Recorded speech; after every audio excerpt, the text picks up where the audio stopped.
Let me be brutally honest with you. If you're here, you're probably still thinking about them, still checking your phone, still wondering if they're missing you like you're missing them.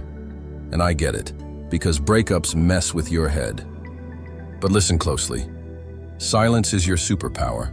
Not texting, not calling, not checking their stories, nothing. The no contact rule isn't some petty mind game. It's a psychological reset button. It's the move that flips the power dynamic. And if you do it right, it makes them miss you, crave you, and start questioning why they ever let you go. But here's the catch. You have to do it right. Every single step, word for word. This isn't a half-hearted, I'll try for a few days approach. This is war, and your silence, that's the weapon. So in this video, I'm giving you the exact 30-day roadmap, the phases they go through, the shifts that happen inside their head, and most importantly, what you need to be doing behind the scenes while saying nothing at all. Follow this step by step. And by day 30, they won't just miss you, they'll be the one chasing you. Part 1. What is the no contact rule and why it works? The no contact rule is simple on the surface, but powerful beneath. You cut off all communication with your ex for a specific period of time, usually 30 days. No texts, no calls, no watching their stories, no happy birthday messages, nothing. Why? Because silence is psychologically louder than begging, explaining, or chasing. When someone walks away, they subconsciously expect you to panic, to chase, to crumble. But when you do the opposite, you break the script. And that break, it creates emotional contrast. Here's what's really going on in their brain. They're used to the dopamine hits from your attention, your texts, your reactions, your energy. Once that supply has gone cold, their brain starts to experience withdrawal, just like quitting a drug. The silence makes them feel the void, and their ego, oh, it doesn't like that one bit, especially if they thought you'd never walk away. Your silence forces them to confront something painful. You're not waiting, you're not chasing, and you might actually move on. Now their thoughts spiral. Why aren't they texting me? Are they with someone else? Did I make a mistake? That's the pull. That's the power. The no contact rule isn't revenge, it's psychological. Realignment. It puts you back in control, rewires their perception of you, and creates the space they need to miss you for real, not out of guilt or pity, but genuine desire. And if you follow it perfectly, it flips the power back into your hands. Part 2. What they go through during the 30 days of no contact. So you've cut contact. You've gone dark. And now you're wondering, what's going on in their mind during those 30 days? Let's break it down week by week, because the shift doesn't happen all at once. It creeps up. And by the time they realize what's happening, it's already hit them. Week 1. Relief, freedom, false confidence. At first, they feel good, light, like a weight's been lifted, especially if they were the one who ended things. They're telling themselves, this was the right call, I need space, I'm finally free. They might even go out, hit the gym, post a few carefully crafted, I'm doing fine stories, maybe even flirt or talk to someone new. But here's the secret, that feeling, it's surface level, it's ego protection, and it won't last. Week 2. Curiosity creeps in. Confusion begins. Now something shifts. They expected you to reach out, to check in, to say, I miss you. But you didn't. And that silence, it starts to echo.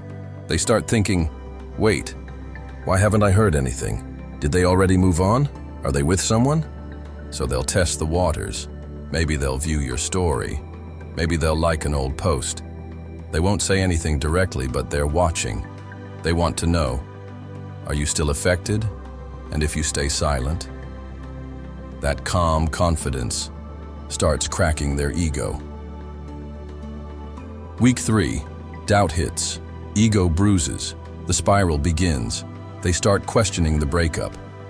That freedom they were enjoying, it starts to feel empty. The new flirty conversation already feels boring. Your absence becomes a presence. Every little thing reminds them of you. The playlist, the old coffee shop, even a joke someone else made that doesn't land the way yours did. Now they're replaying old moments, rethinking fights, wondering if they messed up. Were they really that bad? Did I overreact? Did I throw away something real? Week 4, emotional discomfort, obsession, reconnection urge. Now they're fully in their head. The silence is deafening. They're stalking your profile, overanalyzing your posts, maybe even asking mutual friends about you. And here's what kills them. You didn't chase, you didn't beg, you didn't show neediness. That makes them question everything, because, in their mind, they were the one in control. Now, you hold the power without even trying. They go from, "They're probably crying about me," to, "What if they've moved on and forgot about me?" Now they're itching to reconnect, but they don't know how, because if they reach out, they risk looking desperate. They risk admitting they were wrong, but internally, they're crumbling. If you've done no contact right, this is the exact moment they become ready to chase. Part 3. What you need to be doing during the no contact period. Let's be real. No contact isn't about sitting in your room sulking for 30 days. It's not about waiting around, staring at your phone, hoping they'll message you. It's about transformation. Tactical, strategic, silent transformation. If you want them to chase you, you need to become the person they can't stop thinking about. So here's what you should be doing, quietly, without ever breaking. No contact. Level up your social presence. This isn't about fake flexing. It's about becoming magnetic. Start posting smart, clean photos, confident energy, nothing thirst-trappy or desperate. Show subtle proof of life, like you're doing just fine without them. Better, actually, you're not sending direct messages, but your online presence. That's a message in itself. They will check your page. They will watch your stories. They will notice. Let them feel that loss through your glow up. Work on your body. Plus, health. This is practical and psychological. Go to the gym, start running, get your sleep, eat clean. This isn't just revenge body mode. It's about discipline. And confidence. Why? Because confidence leaks into everything. And when you see yourself growing stronger, physically and mentally, you stop acting like the person who got left. You start moving like the one who gets chased. Fix the inner narrative. If you're still saying, "I need them to feel whole," then this won't work. You need to flip that script. Start asking, what do I actually want in love? What kind of energy do I allow back into my life? Because you're not just trying to get them back. You're rebuilding yourself so that the version of you they left no longer exists. Reconnect with your circle. You know what really boosts attraction? Social proof. Start spending time with people who lift you up. Hang with friends, join new events, laugh hard, live loud. Post it subtly. If they see you're living a full life without them, it hurts. Because it proves they're moving on, and I'm not part of that anymore. Bottom line, you're not begging. You're not posting sad quotes. You're not showing pain. You're silently rebuilding the most attractive version of yourself. And when they see it, they'll feel that shift in their gut. That's how the tables turn, without a single word. Part 4. How to handle cravings to break no contact. Let's not sugarcoat it. This part is brutal. There will be days where you just want to text them. It's late, you're spiraling, you remember something good, and boom, you're on the edge of breaking no contact. You start convincing yourself, maybe I'll just say hi. Just check in, just one message. Let me be clear. That one message resets the entire clock. You think it's harmless, but it tells them, you still have access to me. I'm still here waiting. And just like that, all your progress, gone. So, When that urge hits, and it will, you need a system. Not just willpower, a system. Here's what to do, step by step. First, write. Grab a notebook or open your notes app and journal exactly what you're feeling. Be brutally honest. Don't try to be poetic. Just dump it. I want to text them because I feel rejected. I miss how they made me feel. I feel like I'm disappearing from their mind. That process helps you pull the emotion out of your body and see it with logic. Because emotion is temporary, but action, permanent. Second, get physical. Go to the gym, go for a run, do 20 push-ups, clean your entire apartment, whatever it takes. Physical movement disrupts emotional spirals. It resets your brain chemistry, and it puts your body into action instead of paralysis. Third, call a friend.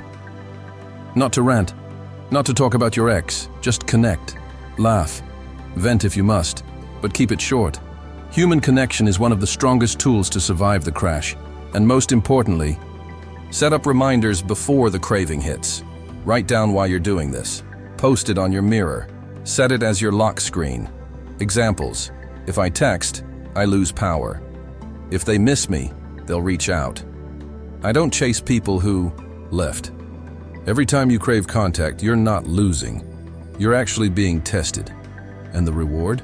They start wondering, why haven't I heard from them? Why aren't they chasing me like before? That silence? It echoes louder than any desperate message ever could. So don't break. Don't fold. You're not just staying silent. You're building suspense. And eventually, that silence starts driving them crazy.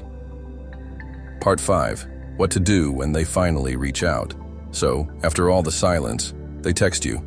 Maybe it's a hey, or I was just thinking about you. Or the classic, how have you been? First off, don't rush to reply.